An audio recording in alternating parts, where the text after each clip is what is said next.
Aujourd'hui, nous abordons une nouvelle thématique liée à la communication des sportifs de haut niveau, des coachs, surtout dans cette période de crise sanitaire, de confinement, où on voit différentes choses se mettre en place. Donc, c'est très intéressant et on a la chance de pouvoir en parler avec des invités qui ont un fort impact au niveau de la communication. Alors, honneur aux dames avec Sylvie Marshall, Bonjour. bonjour Sylvie, qui est experte dans les réseaux sociaux, formatrice, journaliste sportive et qui travaille avec les sportifs de haut niveau depuis pas mal d'années. C'est tout bon, hein, Sylvie? Ouais, pas de problème. Parfait. On a Michael Borot qui est coach et préparateur mental, qui a été vice-champion du monde de taekwondo et également ancien coach de l'équipe de France de taekwondo et qui travaille également aux côtés des sportifs depuis quelques années. Bonjour Michael. Bonjour à tous. Et enfin, on a Umut Bozok, qui est un footballeur assez atypique par son vécu et toutes les compétences qu'il a acquis au cours de sa carrière, de sa jeune carrière en plus. Meilleur buteur de Ligue 2, de National, chouchou un peu des plateaux télé, on peut le dire. Et on va se poser la question de pourquoi. Et également pianiste, karatéka, grand amateur des jeux vidéo. C'est ça aussi, Umut? C'est ça, ouais, c'est ça. On a tout résumé. Et une forte communauté aussi au niveau de la communication et des réseaux sociaux. Donc, pour commencer, pour entrer dans le vif du sujet, comment est-ce que vous communiquez chacun sur les réseaux sociaux? Je me tourne d'abord vers toi, Umut, en tant que sportif de haut niveau. Sur quel réseau tu communiques et quel est ton réseau social préféré? J'ai pas forcément de réseau préféré. Moi, je communique énormément sur Insta et Twitter. J'essaie d'alterner un petit peu les deux, même si j'utilise pas Instagram de la même façon que Twitter, bien évidemment. Mais non, j'utilise ces deux réseaux et voilà, j'essaie d'être assez actif. Je pense que je le suis un peu moins sur Instagram que sur Twitter, mais voilà, j'essaie d'être quand même un minimum actif pour donner un petit peu des nouvelles, pour faire un petit peu, voilà, des fois faire rire un petit peu la galerie. Donc non, j'essaie d'être assez actif quand même. Et toi, Michael, du coup, toi qui as connu l'émergence des réseaux sociaux, en tant que sportif et après en tant que coach. Bien, pour ma part, aujourd'hui, moi, j'utilise Facebook, Instagram et particulièrement LinkedIn, qui est mon réseau social préféré parce que, étant donné que j'ai monté récemment mon entreprise, il est important de pouvoir réseauter professionnellement et de partager aussi des connaissances et des expertises dans le milieu du sport, mais plus largement, tout ce qui concerne le consulting, le management. Et LinkedIn est un parfait outil pour ça. Sylvie, en tant qu'experte, est-ce que y a un réseau social qui est privilégié par les sportifs ou est-ce que c'est varié et c'est en fonction de comment on veut communiquer et des appétences de chacun? Aujourd'hui, on constate qu'ils sont tous sur Instagram. Là, c'est vraiment le réseau social numéro 1 aujourd'hui pour tous les sportifs, qu'ils soient jeunes ou moins jeunes. Les trentenaires s'y sont mis et les plus jeunes, ils ont débuté par Instagram. Donc là, on les retrouve tous vraiment sur Instagram parce que c'est pratique pour eux. En images, c'est facile. Enfin, c'est tellement facile en fait de faire des images, des stories, de communiquer. On les retrouve là-dessus. Il y en a pas mal qui sont plus sur Facebook, qui ont délaissé leur page ou qui n'y sont pas du tout, les plus jeunes, ce qui peut être dommage parce que on sait qu'il y a quand même tout un public un peu plus âgé, de 40, 50, 60 ans, mais qui aime le sport et qui aime suivre les sportifs. Donc c'est un peu dommage que certains sportifs délaissent ce réseau social. Twitter, c'est vraiment variable. On retrouve des sportifs très, très actifs et d'autres beaucoup moins. Il y en a qui sont là uniquement pour retweeter ou pour leur partenaire institutionnel. Et puis d'autres, vraiment, oui, qui, pareil, ont un peu délaissé Twitter parce qu'ils ne comprennent pas bien comment ça fonctionne. Et puis, on retrouve des sportifs sur LinkedIn aussi, de plus en plus, et c'est une très bonne chose parce que ça prépare très, très bien l'après. Ça sert aussi pour éventuellement du crowdfunding, quand il y a une carrière à financer, une saison à financer, ça peut être pratique d'en parler sur LinkedIn pour faire des crowdfunding, on l'a déjà vu. Donc voilà, les sportifs sont présents un peu partout, mais Instagram numéro 1. D'accord. Et toi, Oumout, est-ce que tu as vu un changement au niveau de tes réseaux? Comment tu l'as vécu en passant, entre guillemets, de l'anonymat d'un sportif qui était plutôt au début de carrière, avec une médiatisation qui est devenue croissante ces dernières années, on va dire, sur les 3 dernières années? Ouais, c'est vrai que ça a été assez incroyable parce que c'est arrivé tellement, tellement vite, que ça soit sur le terrain et en dehors du terrain, ça arrivait super vite. Donc, j'étais pas vraiment préparé à ça. La chance que j'avais, c'est que du coup, ben voilà, j'ai suivi le DU avec toi notamment, qui m'a permis déjà de me préparer à ce niveau-là. Et du coup, ça m'avait vraiment, vraiment aidé. Et du coup, je trouvais que je gérais assez bien cette ascension-là sur mes réseaux. Et, euh, et voilà, parce que les réseaux, c'est bien, c'est bien de partager, c'est bien d'avoir des éloges, etc.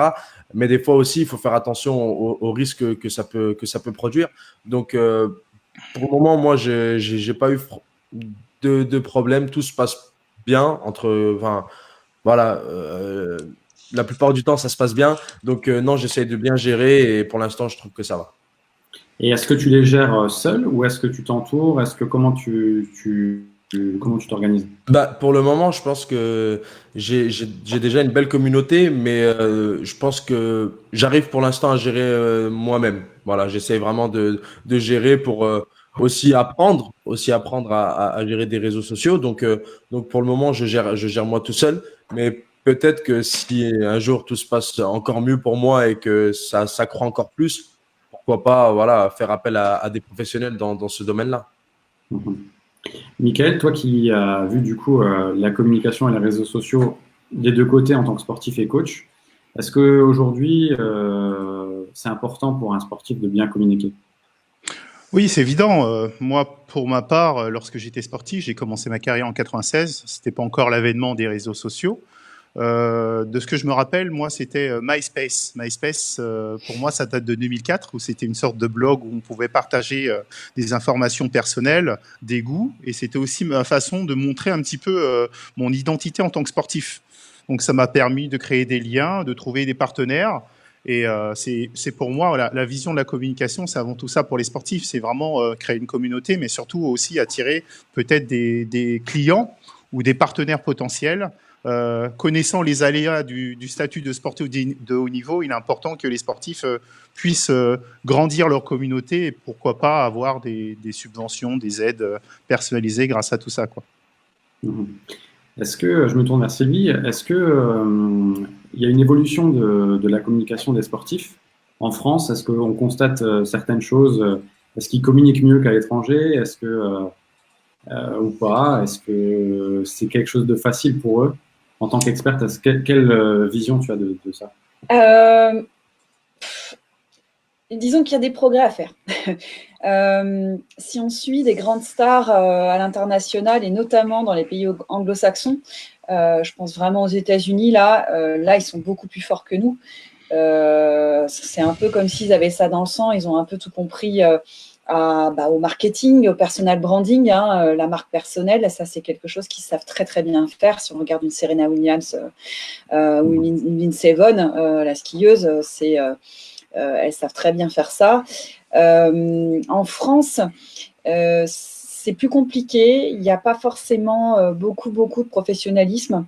Même quand c'est géré par un community manager extérieur, c'est pas forcément optimisé. On peut vraiment faire des progrès sur les marques personnelles, notamment sur la différenciation. C'est-à-dire qu'aujourd'hui, on va avoir un footballeur qui ressemble à un autre, en fait. Alors oui, son réseau social va être à peu près bien tenu. Il n'y aura pas de dérapage. On aura à peu près des infos régulières, mais bon, qu'est-ce qui le différencie d'un autre? Ça va être un peu compliqué, à part le fait qu'il joue mieux que les autres sur le terrain. Bon, il y a peut-être des choses à travailler. Et en fait, la grosse force aujourd'hui, c'est que un sportif qui n'est pas forcément numéro 1, qui n'est pas forcément numéro 2, numéro 3, peut-être qu'il est que numéro 10 dans son sport, ben lui, il va peut-être pouvoir faire la différence sur les réseaux sociaux. Et ça, c'est une grande chance aujourd'hui pour un sportif d'avoir ça. C'est pour ça qu'il faut travailler sa communication. Entre autres, on pourra y revenir, il y a d'autres raisons pour lesquelles il faut la travailler. Mais je ne sais pas si les sportifs ont encore bien conscience de ça. Certains ont conscience de ça et n'ont pas le temps. C'est-à-dire qu'il se dit, bon, c'est pas important. Or, on sait que ça devient de plus en plus important parce que ça peut avoir un impact sur la performance d'une mauvaise gestion des réseaux sociaux. Et dans l'autre sens, une bonne gestion des réseaux sociaux peut avoir un impact positif sur la performance. J'avais eu l'anecdote avec des voileux, donc l'équipe de France de voile, qui peut, juste avant un départ, avoir un super message sur Instagram qui leur dit « Bravo les gars, continuez comme ça ». Et du coup, ça les booste et ça les transcende pour la compétition. Donc, il y a vraiment encore beaucoup de progrès, une marge de progression pour les sportifs en France. Et est-ce que c'est lié aussi à l'ego des sportifs ou pas? Oui, alors il y a peut-être un mal français, et ça serait intéressant d'avoir Umut et Mickaël qui en parlent. Moi, ce que je constate, c'est que dans les sportifs que j'accompagne, j'ai eu des petites disciplines, alors que petites, c'est pas petit en fait, c'est des disciplines qui sont pas très médiatisées, comme la natation synchronisée ou le water-polo par exemple. Et je peux avoir une sportive qui me dit, mais de toute façon, ça intéresse qui alors qu'elle a déjà 1500 ou 2000 abonnés, ce qui est quand même pas mal, alors qu'elle ne travaille pas forcément très bien ses réseaux sociaux. Et ils n'ont pas forcément conscience qu'en étant sportifs de haut niveau, ils attirent naturellement du monde parce que tout simplement, ils sont des modèles. Et là, il y a vraiment, oui, effectivement, ils ont peut-être du mal à dire oui, j'existe, je sais faire ci et ça, et à se dire c'est intéressant pour les autres. Est-ce que c'est plus facile du coup de communiquer quand on est sur une discipline entre guillemets plus médiatisée? J'ai envie de dire, je pense à Umut sur du foot, d'avoir récupéré des fans et une communauté plus grande. Ou est-ce que, en fait, non, il faut juste plus communiquer et ramener du contenu pertinent pour attirer, pour grossir sa communauté? Elle est pour moi la question? Vas-y, Umut, vas-y. Non, je pense que, ouais, c'est sûr que déjà, la médiatisation, c'est hyper important aujourd'hui dans le sens où, par exemple, nous, le foot, eh ben, on est malheureusement, je vais dire malheureusement, parce que voilà, il y a beaucoup d'autres disciplines qui sont magnifiques et que voilà, moi, je parle notamment par exemple, du karaté que moi, j'ai pratiqué aujourd'hui, qui devait être olympique et qui sera olympique à Paris, mais qui sera pas ensuite, par la suite. Voilà, c'est des sports aussi qui demandent de la médiatisation et c'est dommage qu'aujourd'hui il y ait une aussi grande différence entre les sports parce que aujourd'hui peut-être que si tous les sports étaient médiatisés de la même façon, on aurait beaucoup plus de pratiques dans des sports qui sont un peu des sports comme disait Sylvie, des sports voilà aujourd'hui qu'on médiatise pas beaucoup comme la natation synchronisée ou autre, mais c'est des sports qui demandent énormément de respect, que ça soit sur le plan physique, que voilà que sur tous les autres plans, parce que voilà, c'est un travail et il faut que nous on est là, les sportifs, on est là toujours pour performer, pour progresser et ça demande voilà ça demande quand même un peu de respect à ce niveau-là. Et pour en revenir à ta question, je pense que c'est plus facile de communiquer, oui, quand on fait un sport comme le foot, que quand on fait un sport voilà, moins médiatisé, parce que on a déjà notre communauté en fait. Et notre communauté, en fait, c'est ce qui est marrant, c'est que dans le foot, une grosse communauté comme ça, on va avoir des personnes qui nous apprécient personnellement, qui apprécient notre façon de jouer, et il y a aussi des personnes qui nous apprécient vraiment pas, qui vont nous suivre pour voilà juste un peu regarder comment ça se passe. Et c'est pour ça que on a peut-être un peu plus de monde qui nous écoute, un peu plus de monde qui nous regarde. Et moi, je pense que c'est vraiment dommage pour tous les autres sports. Alors du coup, on reste sur les arts martiaux avec Mickaël qui est donc vient du taekwondo. Comment toi tu conseilles tes sportifs sur de la communication, etc. Et comment tu as vécu t'es vice-champion du monde de taekwondo. Pour autant, je suis pas sûr que on te reconnaît tous les jours dans la rue. Oui, comme Umut vient de l'expliquer, il y a une hiérarchisation de la médiatisation des sports. Nous, on est un sport olympique qui n'existe que pendant une fenêtre médiatique des Jeux olympiques. Entre cette période, entre deux jeux, on n'existe pas. Donc, malgré des performances françaises, les médias ont tendance à se tourner vers les sports professionnels. Donc, d'où l'importance d'avoir des ambassadeurs, comme des sportifs du taekwondo ou autres, de petits sports, pour essayer de communiquer sur des choses qui sont peut-être différenciantes ou quelque chose qu'on a en commun avec d'autres sports, la performance. La performance, c'est quelque chose sur lequel les sportifs peuvent communiquer. Ils peuvent avoir aussi une identité forte, une identité des sportifs qui vont s'impliquer dans des nobles causes, caritatives, des choses comme ça, qui vont faire que ces sportifs vont être les ambassadeurs de leur sport. Et ça, je pense que c'est très important de pouvoir s'impliquer par son image dans les valeurs du sport et aussi dans la médiatisation de sa discipline. Et Mickaël, juste pardon, est-ce que tu as constaté dans ton sport des sportifs qui se disaient bah non, mais moi je suis rien quoi, personne ne s'intéresse à ce que je fais, on s'en fout. Est-ce que tu as constaté ça? Oui, constamment dans les arts martiaux et dans les autres sports olympiques. J'ai passé 20 ans à l'INSEP et c'est vrai que même en rencontrant des sportifs qui ont été performants, champions olympiques ou médaillés mondiaux, en fait, l'image sociale est faite aussi par les médias et les réseaux sociaux, d'une certaine façon. Donc, ça leur renvoie tout simplement que vous êtes des petits sports. En plus, se rajoute à ça, comme je le disais tout à l'heure, les sportifs de haut niveau sont très mal payés. Donc, ce statut social, l'image sociale qui est envoyée par les médias, joue un petit peu sur l'identité du sportif lui-même. Il a tendance à se sous-estimer, se sous-évaluer et être en manque de confiance. Sylvie, du coup, est-ce que les sportifs ne sont pas assez formés justement sur la communication? Est-ce qu'il y a un déficit de ce côté-là ou est-ce que c'est culturel pour l'instant?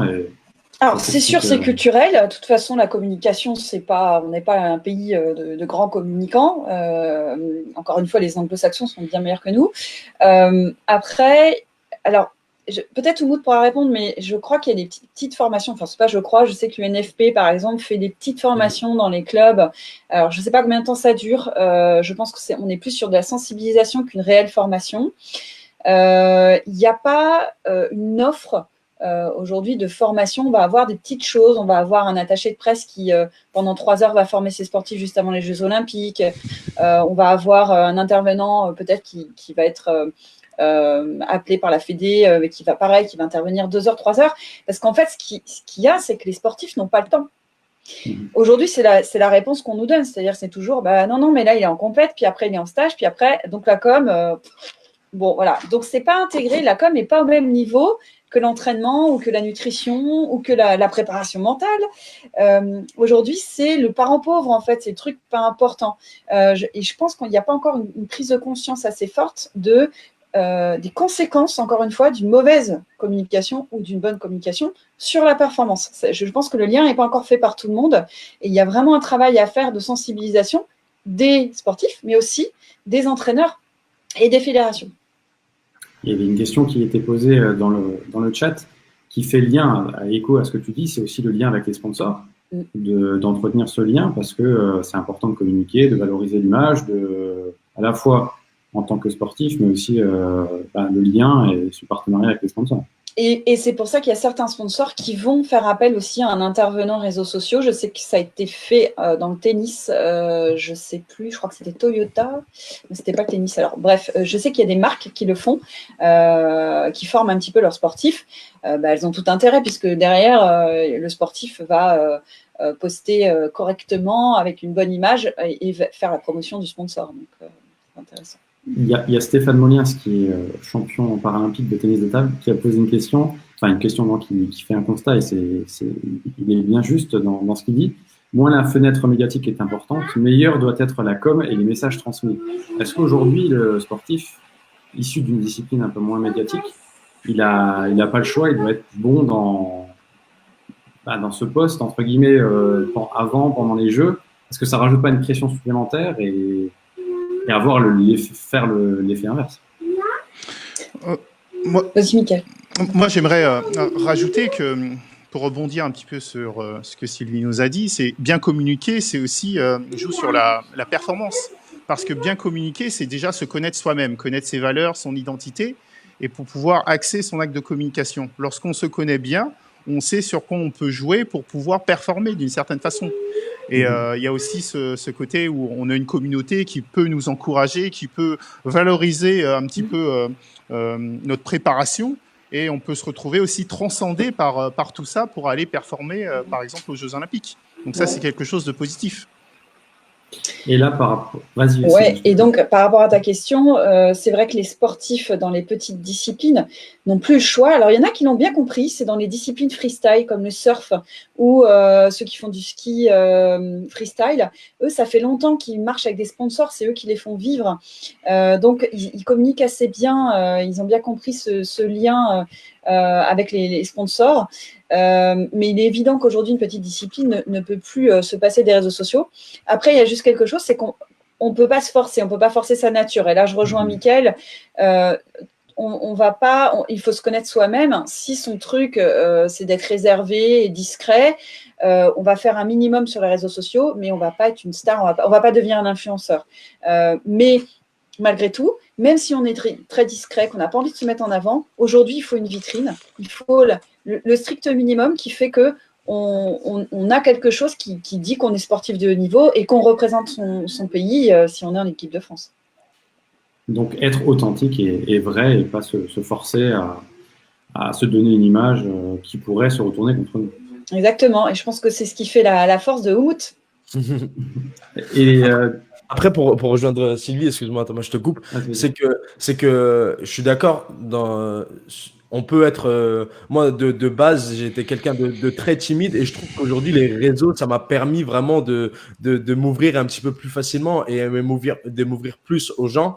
Mais moi, je pense que les réseaux aujourd'hui, ça fait clairement partie de notre métier, qu'on est obligé d'avoir des connaissances à ce niveau-là et être capable de faire vivre notre métier par le biais des réseaux sociaux, parce qu'aujourd'hui, c'est ce qui est primordial.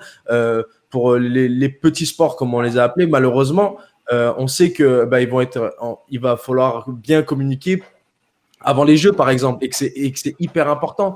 Même si tu es quelqu'un de timide, etc., il faut être capable aussi de faire cette différence-là aussi, je pense, d'être capable de partager sa vie malgré soi, parce que, comme je disais, ça fait partie de son métier. Et pour rejoindre aussi ce que disait Sylvie, c'est que nous, on a la chance d'avoir des formations, entre guillemets, comme tu as dit, avec l'UNFP au niveau de la com, mais c'est pas assez. On sait pas assez parce que tu as beau faire ça toi-même, des fois tu as beau appeler quelqu'un pour s'occuper de tes réseaux sociaux. Ben moi, j'en vois certains et c'est pas fameux. Des fois, des choses vraiment, des petites choses, mais des fois tu as des fautes d'orthographe ou des choses comme ça. Et tu te dis, bon, ben, je vais plutôt le faire moi plutôt que de laisser à quelqu'un. Au final, bah, tu t'y connais pas forcément. Donc, c'est dur et il faut des formations, je pense. Et c'est bien de passer ce message-là parce que les sportifs, on en a vraiment, vraiment besoin. Et est-ce que, Oumoud, toi, dans ta stratégie de communication, quand tu communiques, est-ce que tu communiques différemment quand tu es au creux de la vague ou quand tu as une super bonne performance, ou est-ce que au final, tu restes toi-même et en fait, tu communiques de la même manière? Est-ce que tu... Bah justement, je pense que ce que les gens aiment bien de chez moi, c'est que je sois performant ou que je le sois pas, eh ben j'essaie toujours de garder la même ligne directive. En fait, j'ai pas peur de dire que j'ai pas été bon, j'ai pas peur de dire que je suis moins bon en ce moment, j'ai pas peur de dire que voilà, c'est plus compliqué pour moi.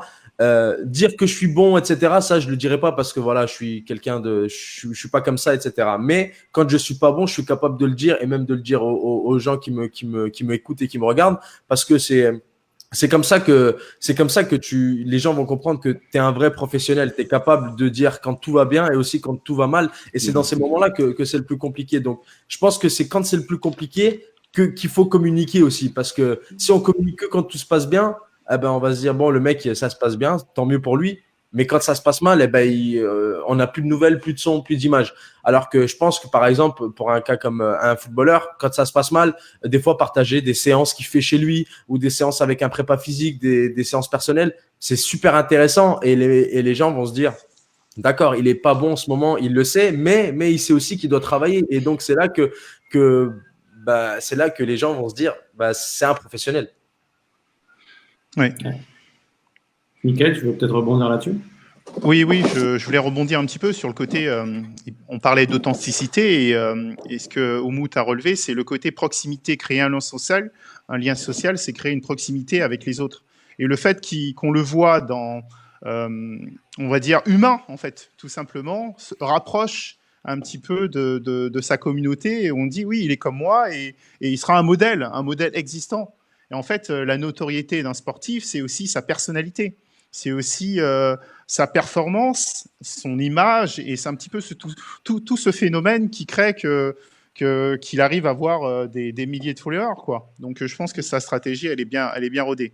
Et Vas-y, Mika, excuse-moi, je t'ai non, coupé. même si je parle de stratégie, je pense qu'il y a quand même ce côté authentique et t'es vraiment toi-même lorsque tu délivres des messages sur les réseaux sociaux, en tout cas.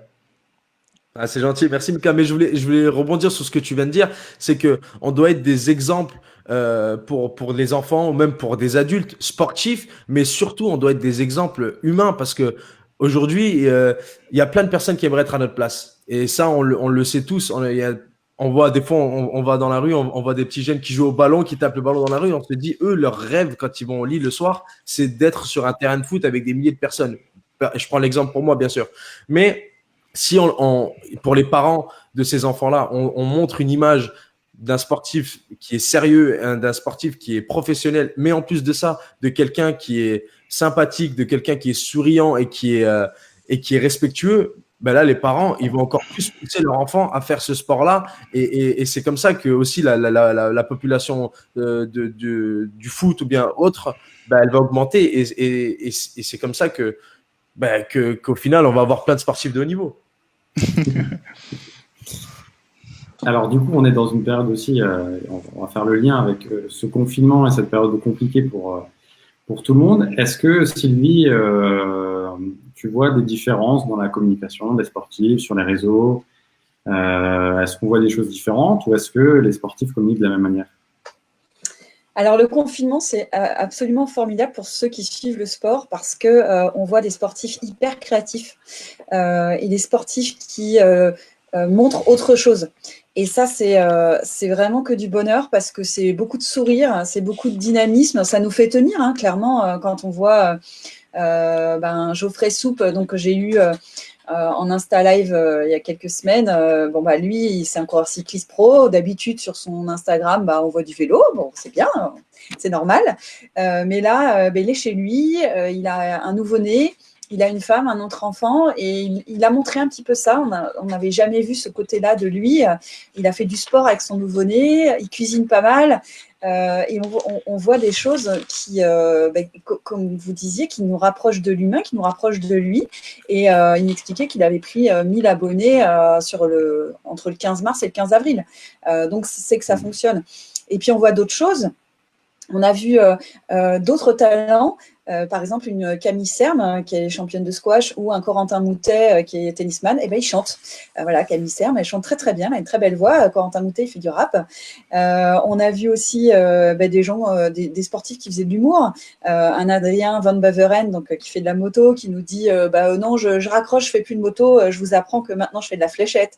Voilà, on a énormément aussi de liens. Alors Oumout, vous avez peut-être un compte TikTok, mais il y en a beaucoup qui ont fait le lien entre leur compte TikTok et leur compte Instagram, ou qui ont créé un compte TikTok, et du coup maintenant qui se filment soit en train de danser, soit en train de rire. Enfin, il y a beaucoup de vidéos sympathiques. Et puis aussi, on a vu des challenges, évidemment, des challenges avec le rouleau de papier toilette, on a vu des challenges sportifs, de la solidarité aussi, et puis plein d'autres choses. Mais c'est très sympa de voir tout ça sur les réseaux sociaux. Je n'ai pas parlé des lives, mais j'y reviendrai si vous voulez. Toi, Oumout, est-ce que tu communiques différemment pendant le confinement? Comment tu gardes le lien avec ta communauté? Moi, aujourd'hui, pendant le confinement, je fais plus. Moi, comme tu as dit, j'étais un peu branché jeux vidéo. Du coup, moi, je suis sur une plateforme qui s'appelle Twitch. Et voilà, je communique beaucoup via Twitch et j'aime beaucoup cette plateforme parce qu'elle est vraiment sympa et c'est une communauté qui est vraiment très, très sympathique et j'aime beaucoup. Mais en soi, sur mes réseaux, par exemple, je vais partager le fait que je vais lancer un live Twitch dans les heures qui viennent. Ou bien des fois, je vais partager là, j'ai marqué un but il y a pas très longtemps, à la dernière minute, je repartage ce moment-là. Et voilà, j'essaie de créer un peu de nostalgie chez les gens aussi par rapport à ce confinement-là et l'année qui est stoppée pour les sportifs. Et je vais essayer, mais je ne l'ai pas encore fait, mais voilà, de préparer ma communauté à une nouvelle saison et j'espère en Ligue 1. Et voilà, j'essaie vraiment des fois de les faire rire en mettant des petits trucs un peu marrants, des photos, etc. Et j'essaie aussi voilà, de toujours garder ce côté caritatif que j'ai et de participer à des bonnes causes, etc. Donc, j'essaye un peu de toucher un peu à tout.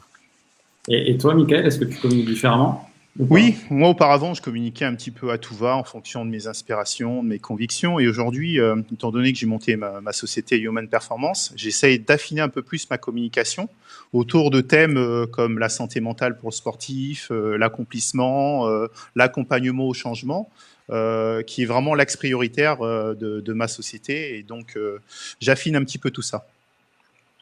Sylvie, on voit aujourd'hui pendant le confinement qu'on mélange un peu vie professionnelle, vie privée, parce qu'il y a cette période qui est inédite, entre guillemets. Jusqu'à où on peut aller dans sa vie privée pour partager des moments? Est-ce qu'il peut y avoir des dérives aussi? Il peut y avoir des dérives. Alors là encore, on peut faire une différence entre les pays anglo-saxons et français. Aux États-Unis, on n'a aucun mal à exposer sa vie privée. On a même des comptes pour les enfants de stars. Hein. Serena Williams, elle a créé un compte pour sa fille dès qu'elle est née, qui a des milliers de followers. C'est fou. On peut aussi avoir un tennisman sud-africain dont j'ai plus le nom là en tête, mais qui a créé un compte pour son chien. Voilà, donc ça, c'est les pays anglo-saxons. Nous, disons qu'on est un peu plus réservé. J'ai pas vraiment un conseil à donner. J'ai pas une ligne directrice à donner. Moi, ce que je dis, c'est que chacun a le droit de montrer ce qu'il a envie de montrer. Si certains ont envie de partager leur famille parce que ça fait partie de leur équilibre de sportif, parce que sans leur famille, ils sont rien, et ben qu'ils montrent leur famille. Si certains ont envie de montrer leur amoureux parce que c'est vraiment l'amour de leur vie et que, ok. La seule chose qu'il faut qu'ils sachent, c'est que quand ils partagent des moments de vie privée, ce sont des moments qui peuvent être enregistrés, qui peuvent être gardés à tout jamais par d'autres internautes. S'il y a rupture avec le conjoint, bah, ça peut faire mal et c'est des moments qui ne pourront pas vraiment effacer. Enfin, ils pourront un peu, mais ce sera gardé par d'autres. Voilà, c'est ça la limite. Et puis les enfants, ils n'ont rien demandé. Donc, il faut quand même vraiment faire attention à ne pas mettre en avant les petits trop, parce que demain, d'abord, ils vont être reconnus dans la rue s'ils sont trop exposés, et puis demain, à 14 ans, quand ils feront leur crise d'adolescence, ils diront « Mais papa, maman, pourquoi vous m'avez mis tout le temps sur les réseaux sociaux ?» Ben voilà, ils ont aussi une vie privée qu'il faut respecter, et donc il faut faire attention à ça. Donc voilà, je pense que la prudence, c'est d'en mettre le moins possible sur la vie privée. Là, avec le confinement, ça change parce que forcément, les gens, les sportifs sont chez eux. Donc forcément, ils montrent un peu de vie privée et ça les rend humains et ça a un côté sympathique. Mais point trop n'en faut. Et le risque d'hyperconnectivité, où aujourd'hui, bah, on a du temps, entre guillemets, à perdre, ou alors on est plus sur les réseaux parce que les sportifs ont plus de temps. Est-ce que c'est pas aussi un risque? Toi, Oumout, est-ce que tu limites ta consommation, entre guillemets, de réseaux sociaux ou est-ce que comment ça se passe? Moi, je suis tous les jours sur les réseaux à regarder un petit peu l'actualité, etc. Mais à poster, j'essaie de le faire à une échelle, je pense hebdomadaire, je vais dire. Je pense une fois par semaine, 2 fois par semaine. Allez, je vais essayer de mettre quelques posts. Ou même si c'est pas une photo, de commenter un petit truc ou quelque chose comme ça, mais vraiment montrer que je suis là. Mais après, pour ce qui est de la famille, de la vie privée, voilà, moi j'ai déjà partagé des vidéos avec mes frères quand on a fait de la musique. Voilà, après, je sais que si un jour j'ai une femme et un enfant, je sais que je pense que je limiterai vraiment ma communication et que j'éviterai de partager tout ça. C'est juste pour un bien personnel, c'est pas forcément pour les autres, mais voilà, des fois on le voit même des personnes qui font des photos avec leur famille, mais qui mettent un petit émoticône sur le visage de leur enfant ou de leur femme. Moi, je pense que c'est une bonne idée parce que peut-être qu'il y a des personnes qui sont malsaines, on ne sait jamais, voilà, il faut se protéger malgré tout. Donc moi, je pense que je limiterai cette communication-là. Et le fait d'avoir été invité, et, surtout sur des plateaux de télé, radio, etc., de par ton profil, et à chaque fois, tu jouais du piano, est-ce que c'était quelque chose qui t'était imposé ou est-ce que c'est quelque chose que tu proposais, c'était en discutant, etc. Bah, en fait, pour ce qui est des télés, les télés nous contactent. Normalement, contactent d'abord les clubs, mais des fois, ils contactent directement l'intéressé. Donc, me contactent et moi, du coup, automatiquement, j'en parle à mon club. Et j'en parle aussi à mon représentant parce que moi, je suis assez proche de lui. Bon, après, j'essaie de tout lui raconter pour qu'il puisse aussi lui me protéger parce que il a aussi des notions il a des notions que j'ai pas du tout. Donc voilà, j'essaie vraiment de partager tout ça. Ensuite, c'est le club qui accepte et le club donne son accord et moi j'accepte ou non. Donc moi j'ai souvent accepté. Après le truc c'est qu'aujourd'hui des fois ça peut me jouer des petits tours. Par exemple là ça fait 2 saisons que je suis pas très performant. Bah tu vois beaucoup de messages du style t'es meilleur à la télé que sur le terrain par exemple, des trucs comme ça que j'entends que je prends à la rigolade bien évidemment ou bien arrête de jouer du piano à la télé mais sois plus performant sur les terrains. Ça fait partie du métier. Et moi, ce que je me tue de leur répondre, c'est que ça fait partie de notre vie de passer à la télé, de partager ce qu'on est capable de faire. Ils comprennent pas. Des fois, les personnes ne comprennent pas qu'on n'a pas trop le choix non plus. Que c'est comme je disais que la médiatisation et la com fait partie de notre vie. Donc voilà, c'est des bons moments la télé, mais ça peut avoir aussi des effets négatifs. Mais j'en garde un merveilleux souvenir parce que voilà, passer sur Canal avec au J+1, passer sur beIN Sport, etc. Et même ma famille, qui est mon frère qui est passé avec moi sur Canal pour jouer de la musique, c'est des moments qui resteront à jamais gravés en ma mémoire. Et pour mon frère aussi, c'est des moments que lui, il n'a pas réussi à devenir professionnel. Et j'espère qu'il aura, on sait jamais, ça va très vite le foot, mais j'espère qu'il aura sa chance. Mais en tout cas, qu'ils vivent ces moments-là avec moi, j'aime beaucoup et j'ai envie de le faire goûter aussi à mon milieu à moi. Alors tu parlais, c'était super intéressant de performance digitale et la performance sportive, qui sont dissociées. Michael, est-ce que ils sont si dissociés l'une de l'autre? Bah, les deux participent à la notoriété. Lorsqu'on parle de grands sportifs, de sportifs légendaires, bah, c'est un petit peu, ils ont joué sur les deux tableaux.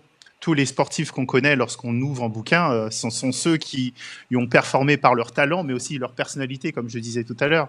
Donc oui, c'est important de pouvoir performer, que ce soit par la performance digitale, numérique, et la performance sportive. Et Umut l'a très bien expliqué, à partir du moment où il y a un déséquilibre, bon, on va être toqué soit par l'entraîneur, soit par les fans, et inversement, on a besoin de cette médiatisation, de cette communication pour pouvoir être l'ambassadeur de son sport et vivre aussi de gains économiques. Et voilà. Donc oui, c'est pour moi important que les deux soient très bien encadrés. Donc il faut savoir aussi se fixer des limites et des règles à ne pas dépasser, tout en restant en phase avec ses convictions et en cohérence avec ses valeurs. Donc ça, c'est important aussi. Et il y a cette performance qui amène des sportifs à devenir de plus en plus influenceurs. Sylvie, est-ce que c'est dangereux d'être influenceur en tant que sportif ou est-ce que c'est plutôt une bonne chose Alors, je pense qu'un sportif de haut niveau, son objectif, c'est pas d'être influenceur parce que son objectif, c'est d'être, il l'a dit Umut, d'être bon sur le terrain et de performer. Après, s'il devient influenceur, tant mieux. Mais ça ne doit pas être son objectif. Alors, il y a des exemples. Alors, je vais vous prendre Alizé Lim, qui est une joueuse de tennis très, très jolie. Elle a été pas mal blessée et j'ai pas suivi très... Alors si, je suis de près son compte Instagram, mais comme elle parle pas tennis, je sais pas si elle a réussi à reprendre. Je ne crois pas qu'elle ait mis fin à sa carrière parce qu'elle est encore jeune, mais on ne voit plus qu'elle et c'est son joli minois. Donc, elle est devenue influenceuse, presque mannequin, quoi. Mais du coup, le message est brouillé, c'est-à-dire qu'on ne sait plus qui elle est. Est-ce qu'elle est joueuse de tennis? Est-ce qu'elle est influenceuse? Est-ce qu'elle est mannequin? On ne sait plus trop. Donc ça, c'est embêtant. Il y a une autre qui est influenceuse malgré elle et que j'aime beaucoup, c'est Renelle Lamotte qui fait donc du 800 mètres, donc qui a été médaillée d'argent au dernier championnat d'Europe, je crois, si mes souvenirs sont bons. Alors elle explique, Renelle, que finalement son Instagram, c'est son journal intime. Elle est jeune, voilà, elle est née avec ça, elle. Hein, et du coup, elle partage énormément, donc comme une influenceuse, pratiquement tous les jours. Elle fait des stories, elle joue beaucoup avec sa communauté, etc. Mais elle déborde pas du cadre. C'est-à-dire qu'elle reste quand même très sport. Et quand elle déborde, c'est parce qu'elle va se moquer de sa coiffure ou d'un t-shirt, mais c'est drôle en fait. Et voilà, elle a une vraie patte, une vraie identité, parce qu'elle est elle, et elle est en ça devenue influenceuse. Mais par contre, là où elle a mis la limite, c'est que son objectif dans sa vie, c'est pas de faire des posts Instagram et d'être influenceuse. Son objectif, c'est de gagner des médailles. Et d'ailleurs, elle a refusé pas mal de demandes de sponsors qui lui disaient ouais, est-ce que tu peux me faire un post là-dessus? Est-ce que tu peux? Parce que encore une fois, c'est pas son but, et elle a pas envie de gagner de l'argent comme ça. Son but, c'est de rester sportif. Et je pense que le sportif, parce qu'il y a des sportifs qui se disent, et ça, je suis sûre qu'Oumout, il a des copains qui ont fait ça, qui ont acheté des followers. Moi, j'ai eu des sportifs que j'ai formés qui m'ont dit, mais qu'est-ce qu'on fait? Est-ce qu'on achète des followers ou pas?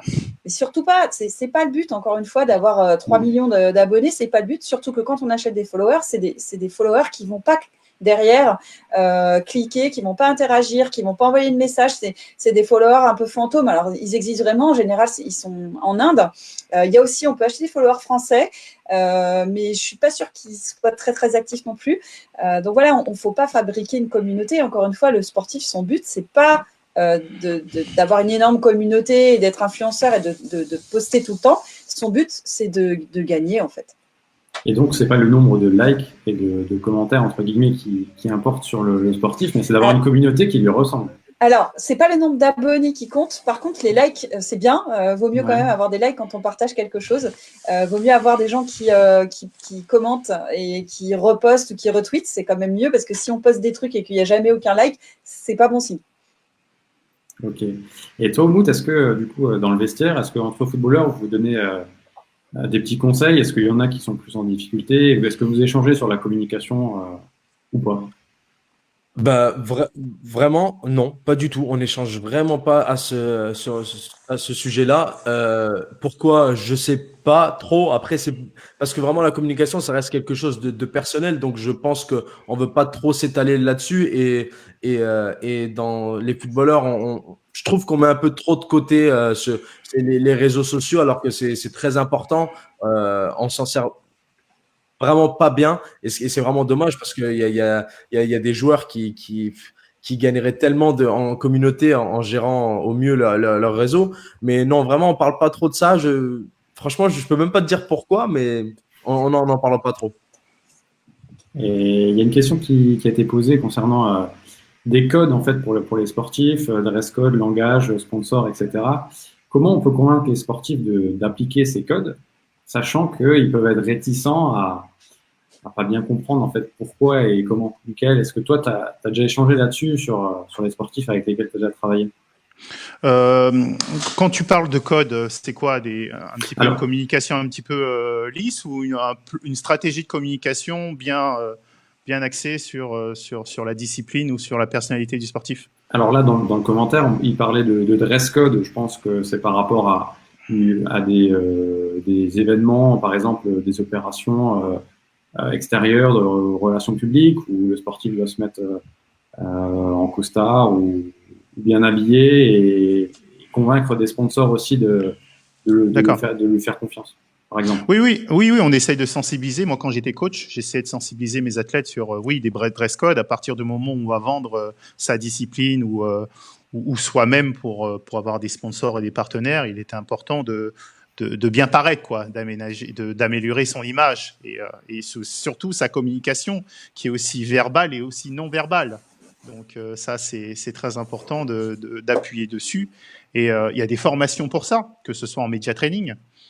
Donc c'est important, Sylvie l'a souligné, que les sportifs qui ne savent pas faire ou qui ne le maîtrisent pas de façon un principe aillent chercher les personnes compétentes pour avoir ces formations. Par rapport à sa question, je me demande s'il ne disait pas aussi, parce que c'est vrai qu'on retrouve des sportifs qui vont avoir des comptes Facebook, Instagram, Snapchat très personnels, où le sportif apparaît même pas. moi j'en ai accompagné quelques-uns, où la majorité des posts, c'est pas leur sport, ce qui est quand même incroyable, alors que leur quotidien, c'est leur sport. Donc je ne sais pas si vous voulez parler de ça, et c'est vrai que du coup, on s'attend quand même pour un sportif à ce qu'on ait, enfin je ne sais pas, qu'on ait 9 posts sur 10 sur le sport, et qui nous parle de ça. Donc je ne sais pas si c'était ça qu'il voulait dire, mais voilà. Et est-ce que il y aura un avant et un après confinement au niveau de la communication? T'en penses quoi, toi, Sylvie? Alors, un avant, un après, non. Non, non. Moi, de toute façon, je suis très pessimiste sur l'après-confinement. Je pense que tout redeviendra comme avant, avec les bonnes choses et les mauvaises choses. Non, non, les sportifs, là, ils ont le temps. Mais après, ils n'auront plus le temps. Ils seront à nouveau sur les routes. Allez, il y en a peut-être 2-3 qui vont se dire, qui vont avoir créé quelque chose et qui vont se dire, il faut que je le tienne parce que franchement, c'est vachement sympa, ma communauté. Là, je discute avec elle et je vais continuer. Il y en aura 2-3. La plupart, ils n'ont pas le temps. Ils n'ont pas le temps ou ils n'y pensent pas. Mais quand on est dans un quotidien, je pense à un tennisman qui fait un tournoi par semaine, qui est en conférence de presse. En plus, dès qu'il a perdu un match, gagné un match, il est en conférence de presse. Les réseaux sociaux, c'est déjà bien quand ils s'en occupent bien, mais faire plus ou faire autrement qu'avant le confinement, je ne suis pas sûre. Et il y a l'émergence de live en ce moment aussi sur les réseaux, sur cette période. Est-ce que toi, Oumoud, tu t'en fais? Est-ce que tu en as vu? Toi, quel est ton ressenti par rapport à ça? Moi, je trouve que c'est une super idée. Moi, franchement, si on est capable de bien gérer ces lives, je trouve que ça peut être vraiment super intéressant. Après, voilà, il faut toujours garder garder cette proximité, mais pas trop non plus, parce qu'il y a des questions qu'on va devoir éviter, il y a des questions auxquelles on pourra répondre. Il faut savoir bien gérer les questions qu'on nous pose. Après, moi, j'ai fait des lives, j'en ai fait des lives Insta, des fois malgré moi, parce que j'avais un ami qui faisait un live, je me connectais sur son live, il m'a invité, du coup, je me retrouvais en live avec lui. Moi, je trouve qu'un live qui est bien géré de A à Z, franchement, ça peut être super intéressant. Ça redonne le sourire, ça peut même cultiver les gens. Et moi, je trouve que c'est un live, c'est vraiment cool parce qu'on voit le visage, on voit les expressions du visage, on voit les émotions, et c'est différent d'un post. Des fois, on va mettre un post sur Insta ou une photo. Tu sais pas si derrière t'as le sourire, tu sais pas si derrière t'es triste. Alors que là, le live, on voit de suite si t'as le sourire ou pas, et c'est top. Alors, un mot sur les lives, parce que c'est vrai qu'on en a vu pulluler et ça continue. En fait, il faut faire un live sur un thème. C'est-à-dire qu'on ne peut pas se dire « je suis en live demain » pour un sportif. Parce que comme tu dis, Oumout, il va y avoir des tas de questions. Tu as une copine, la dernière fois que tu es parti en vacances, c'était où? Et là, en ce moment, tu t'entraînes comment? Et au fait, tu es où? Et alors, voilà. Donc, live, oui. L'annoncer, bien sûr, il faut faire un teaser, il faut dire je suis en live tel jour, telle heure, ça il faut parce que la communauté elle va se connecter, c'est un vrai rendez-vous pour les fans. Mais par contre, il faut dire de quoi on va parler avant. Là, je pense à Boris Becker que j'adore, je suis tombée sur un live par hasard qu'il faisait. Et Boris Becker, il nous parlait de tout et de rien. Il était sur un cours de tennis, alors moi je pensais qu'il allait nous montrer comment faire un beau service ou non. Il répondait un peu aux questions des internautes. Voilà, il ne se passait pas grand-chose.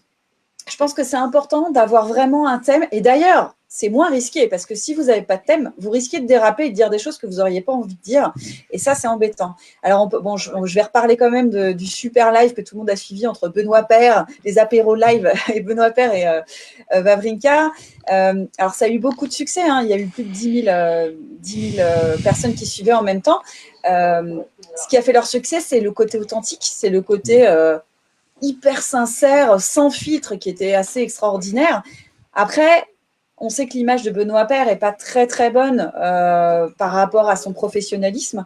Ça l'a pas aidé par rapport à ça. On pense toujours que Benoît Paire n'est pas un grand professionnel et qu'il boit peut-être un peu trop, etc.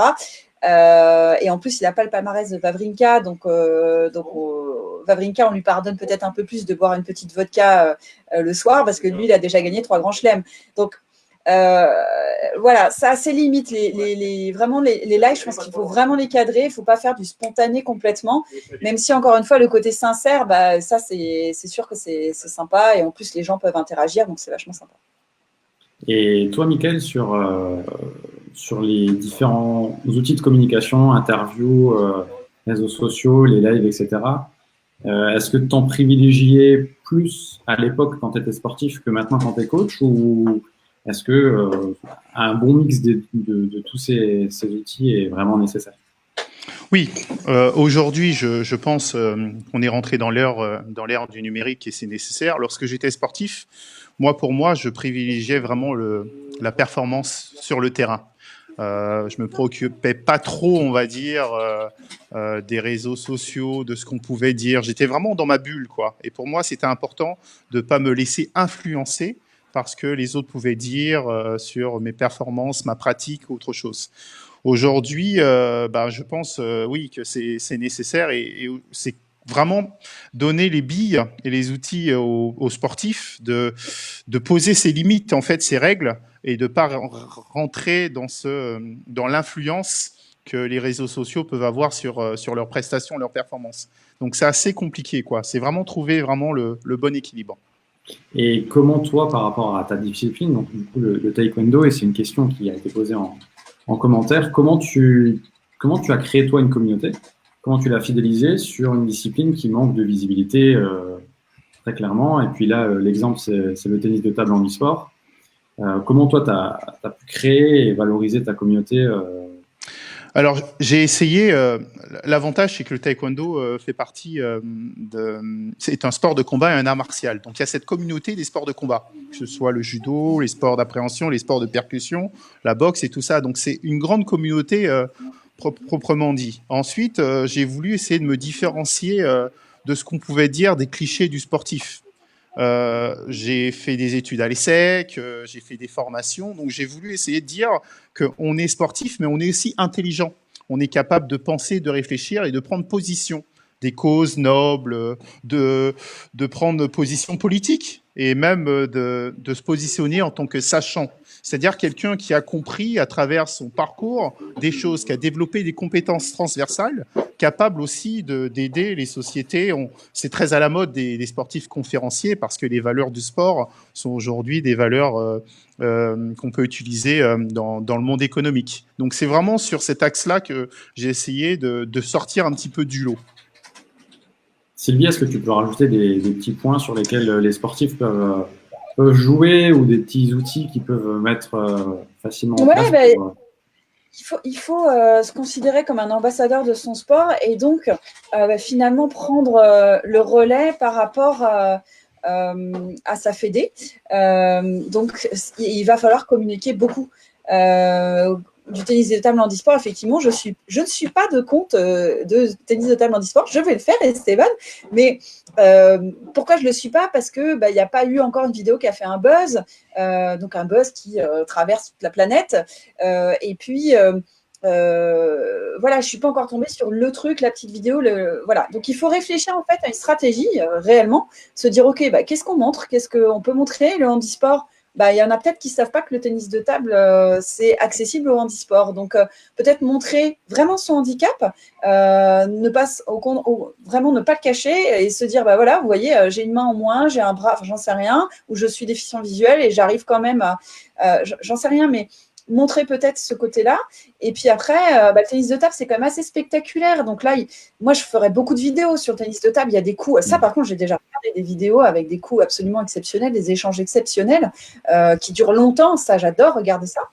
Il y a peut-être aussi à regarder ce que font les Chinois parce que, évidemment, ils sont numéro 1 dans cette discipline. Donc, peut-être aller voir comment ils communiquent là-dessus et voir ce qu'ils mettent. Peut-être, il faut vraiment s'inspirer de ce que font les autres aussi. Ça, c'est très important. Hein. Tous les sportifs devraient aller voir ce que font les grands sportifs qui ont un palmarès. Parce qu'en général, la communication a suivi et il y a des choses vraiment à reprendre sur les comptes des sportifs stars, entre guillemets, comme un Tenny Riner ou un Lavillenie. Ok, on arrive au bout de ce live. Une dernière question juste pour Mout. Toi, si tu demain tu rencontres un jeune footballeur ou un jeune sportif, karatéka ou autre, quel conseil tu pourrais lui donner par rapport à la communication? Déjà, le vrai conseil à donner, je pense, c'est de rester soi-même. Déjà, c'est le plus important, je pense, de pas surjouer et ne pas faire, par exemple, ce qu'il aimerait pas voir d'autres sportifs. Voilà, vraiment être faire comme si, et comme l'a dit Sylvie, comme si c'était un ambassadeur, vraiment, voilà, montrer. En fait, il faut qu'il sache que sa parole aura de l'impact et aura de l'importance vis-à-vis de la population, et il faut qu'il fasse aussi en fonction de ça. Ensuite, voilà, être honnête avec lui-même, être capable de dire quand il est bon, d'être capable de dire quand il est moins bon, d'être capable de dire que sur cette action, il aurait peut-être dû faire autre chose. Voilà, avoir de l'autocritique, c'est super important. Mais rester soi-même, je pense que c'est vraiment la ligne directive qu'il faut avoir quand on se lance sur les réseaux. Ok, merci en tout cas à vous trois. On arrive au terme de ce webinaire qui était très intéressant. On a essayé de répondre au maximum de questions qu'on avait également en commentaire qui étaient très pertinentes d'ailleurs. Thomas, est-ce que je peux rajouter un tout dernier mot? Je voudrais juste donc m'adresser à ceux qui nous suivent. Pendant le confinement, c'est important que vous continuiez à communiquer, simplement parce que justement, s'il n'y a pas de son, pas d'image, on s'inquiète, surtout dans ces moments où on sait que pour les sportifs, c'est vraiment très compliqué, il n'y a plus d'objectifs, on ne sait pas quand est-ce que vous allez reprendre la saison pour pratiquement tout le monde, donc il faut absolument que vous continuiez à communiquer, ne serait-ce que l'entraînement, hein, le fait que vous entraîniez, les conseils aussi que vous nous donnez tous les jours. On a des super, là je pense à Maïva Amadouche qui est une boxeuse qui donne des conseils tous les jours à l'entraînement et qui du coup va avoir un article dans l'équipe, hein, parce que évidemment les médias suivent aussi les réseaux sociaux et elle va avoir des pages dans l'équipe la prochaine fois. Donc montrez-nous voilà, que vous êtes bien là, que vous avez encore la pêche, parce que voilà, on s'inquiète un peu nous et on espère vraiment que vous allez tenir le coup parce qu'on a envie de vous revoir sur les terrains. Michael, un dernier mot ou on a tout dit? Oui, un petit peu comme ce que Umut vient de dire, qui est important, c'est vraiment de bien définir ses objectifs et sa cohérence en matière de communication digitale. Donc, on a répété que c'était important d'être cohérent, mais aussi d'aller voir ce qui se faisait ailleurs pour essayer de tirer les bonnes pratiques. Et on n'a pas parlé de storytelling, mais moi, je pense que la storytelling, c'est important de la travailler pour vraiment faire connaître son univers. Et créer une vraie communauté digitale, quoi. Donc la storytelling à travailler. Voilà. Sylvie, juste pour expliquer le storytelling en quelques mots. Le storytelling, c'est l'histoire, c'est raconter son histoire en fait. Donc c'est sortir les éléments qui nous ont construits, qui ont fait notre histoire, pour ensuite le mettre en scène un petit peu. Donc je pense qu'Umut l'a fait, mais de façon assez naturelle finalement, parce qu'il a appris la musique, il a appris un autre sport et il a mis en avant. Voilà, c'était peut-être un peu plus facile pour lui. Il y en a pour qui c'est plus compliqué. Mais je pense à des jumelles justement dans la natation synchronisée qui peuvent raconter leur histoire de jumelles. On a des sportifs qui ont Christophe Lemaître. Tout le monde connaît son storytelling. Tout le monde sait que voilà, ça a été un enfant, ça a été compliqué quand il était jeune, on va dire ça comme ça, il a été harcelé et puis finalement c'est devenu un grand champion. C'est ça le storytelling. Et chacun peut le créer. C'est pas facile tout seul. C'est bien quand il y a un conseiller derrière parce que c'est plus facile d'avoir du recul sur qui on est. Mais c'est évident, c'est primordial de construire cette histoire pour pouvoir communiquer. Et comme le disait Mickaël très très bien, il faut bien se connaître pour pouvoir bien communiquer. Donc, pour conclure, il faut communiquer pendant cette période de confinement pour qu'on ait des nouvelles de nous. Et puis, pour toutes les personnes qui voudraient revoir le live, il sera disponible bien sûr en replay sur notre page Facebook. Et on vous donne rendez-vous la semaine prochaine, jeudi, même heure, 14h, pour un 5e webinaire.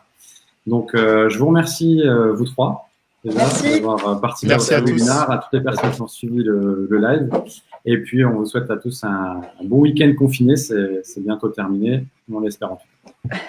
Prenez soin de vous. À bientôt. À bientôt.